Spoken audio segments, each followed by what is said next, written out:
मिनश्शैतानिर्रजीम बिस्मिल्लाहिर्रहमानिर्रहीम। इमाम हुसैन अलैहिस्सलाम कौन हैं, इस उन्वान पर गुफ्तगू चल रही है। जनाब ज़करिया अलैहिस्सलातु वस्सलाम के हवाले से आज गुफ्तगू होगी इस हलक़े में।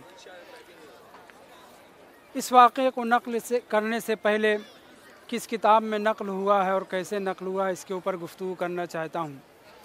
अहमद इब्न अबी तालिब नाम के अल्लामा तबरसी, जिनकी किताब बहुत मारूफ़ है अल-एहतिजाज, इस किताब की दो जिल्द भी छपी है और एक जिल्द में भी दूसरी जिल्द के सफ़ा 272 पर यह वाक़या नक़ल हुआ है।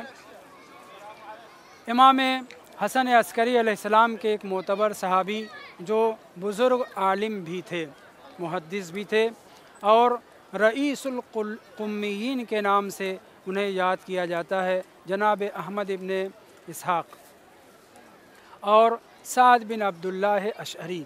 ये रवायत साद बिन अब्दुल्लाह अशअरी से वारिद हुई है। जनाब इमाम हसन अस्करी इस्लाम की खिदमत में पहुँचते हैं उस वक्त जबकि इमाम ज़मान अलैहिस्सलाम की विलादत हो चुकी थी। इमाम की खिदमत में पहुँचते थे, मुख्तलिफ़ सवालात करते थे और वकालत के भी फ़राइज़ अंजाम दिया करते थे।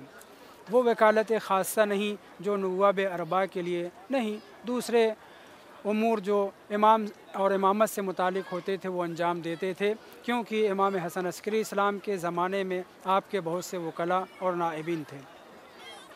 जनाब साद इब्न अब्दुल्लाह अशअरी कुम्मी जो रईसुल कुम्मीयीन के नाम से याद किए जाते हैं, ये बुज़ुर्गवार इमाम की खिदमत में बहुत से मसाइल लेकर के आते थे, सवालात करते थे। एक दफ़ा इमाम की खिदमत में पहुंचने के बाद जब आपने सवालात करना शुरू किए, सवाल अपने रखे, तो जनाब इमाम हसन अस्करी अलैहिस्सलाम कहते हैं, फरमाते हैं, सल कुर्रत ऐनी व औ मा बियदिही इलल क़ाइम अलैहिस्सलाम अम्मा बदा लका। ऐ साद इब्न अब्दुल्लाह अशअरी, आज तुम मुझसे सवाल न करो, आज तुम मेरे आँखों की ठंडक, और फिर ये कह के इशारा किया इमाम ज़मान अलैहिस्सलाम की तरफ, जो अभी जिनका बचपना था, चंद माह या 2-1 साल के थे, ये तो ज़िक्र नहीं हुआ, बहरहाल छोटे से थे, बच्चे थे। उस वक्त इमाम हसन अस्करी इस्लाम ने अपने इस सहाबी को खिताब करके कहा, सल कुर्रत ऐनी, मेरे आँखों की ठंडक इमाम ज़मान अलैहिस्सलाम से सवाल करो। जनाब साद इब्न अब्दुल्लाह अशअरी मुतवज्जे होते हैं इमाम ज़मान अलैहिस्सलातु वस्सलाम की तरफ। अलबत्ता उस ज़माने में इमाम ज़मान इमाम हसन अस्करी अलैहिस्सलाम से थे, हम अपने हिसाब से, हमारे अपने ज़माने के एतबार से हम इमाम ज़मान अलैहिस्सलाम कह रहे हैं। जनाब साद इब्न अब्दुल्लाह से इमाम ने कहा था, अनमा बदा लक, जो भी तुम्हें सवाल करना है वो मेरे लाल हुज्जत खुदा इमाम ज़मान अलैहिस्सलाम से सवाल कर लो।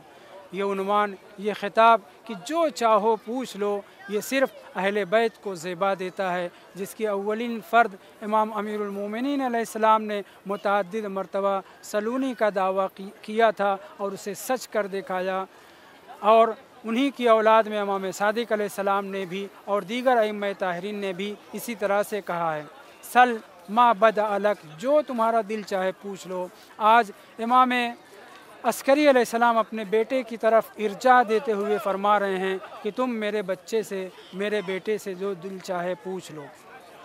जनाब साद इब्न अब्दुल्लाह आगे बढ़ते हैं, इमाम ज़मान अलैहिस्सलाम के पास तशरीफ़ लाते हैं और फिर सवाल करते हैं, इमाम ज़मान अलैहिस्सलाम की खिदमत में हाज़िर होते हैं और कहते हैं कि मौला, मुझे काफ हा या ऐन साद की तावील बता दीजिए। ख़ुद कहते हैं, सअल्तहु अन तावील काफ हा या ऐन साद। यहाँ पर मैं रुक करके तफसीर और तावील के हवाले से गुफ्तगू करना चाहूँगा। अगर से बड़ी मुफस्सल गुफ्तगू है, लेकिन ये बताना चाहूँगा, तफसीर माद्दे फसरा से निकला है।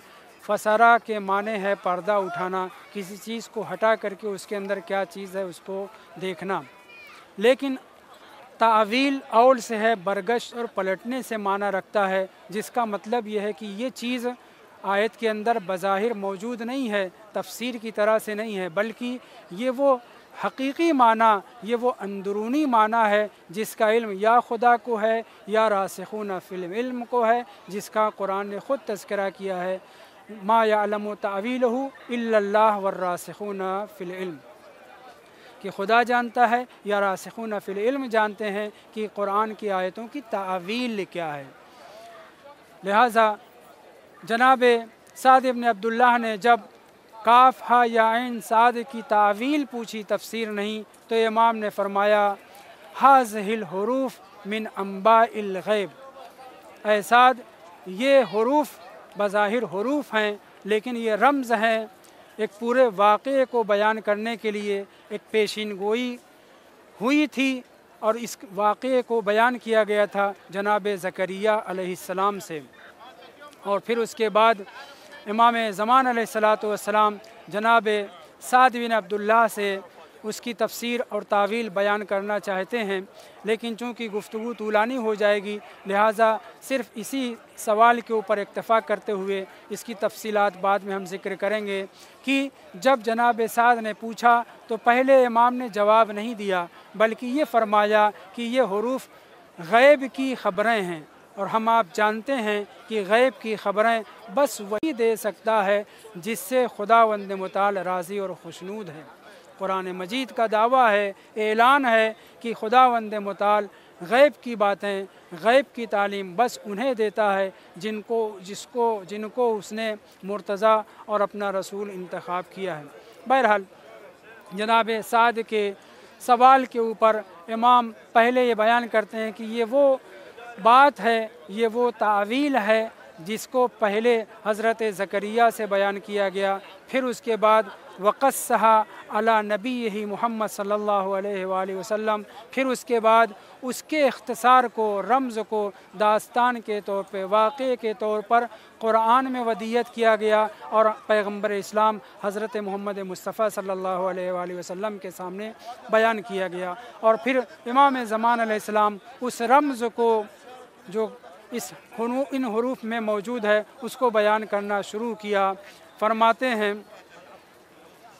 امام زمان علیہ السلام فرماتے ہیں اے سعد ابن عبداللہ، یہ حروف انباء غیب میں سے ہیں، غیب کی خبریں ہیں جو آئندہ واقع ہونے والی ہیں۔ کس کے زمانے کے اعتبار سے؟ حضرت زکریا کے زمانے کے اعتبار سے۔ کاف سے مراد کربلا کی سرزمین ہے، ہا سے مراد ہلاکت عطرت طاہرہ ہے، ہلاکت سے مراد اردو کی ہلاکت نہ سمجھیں یعنی شہادت ہے، یا سے مراد یزید پلید قاتل امام حسین علیہ السلام ہے، عین سے مراد آتش امام حسین علیہ السلام، اور صاد سے مراد صبر امام حسین علیہ السلام ہے۔ والحمدللہ رب العالمین۔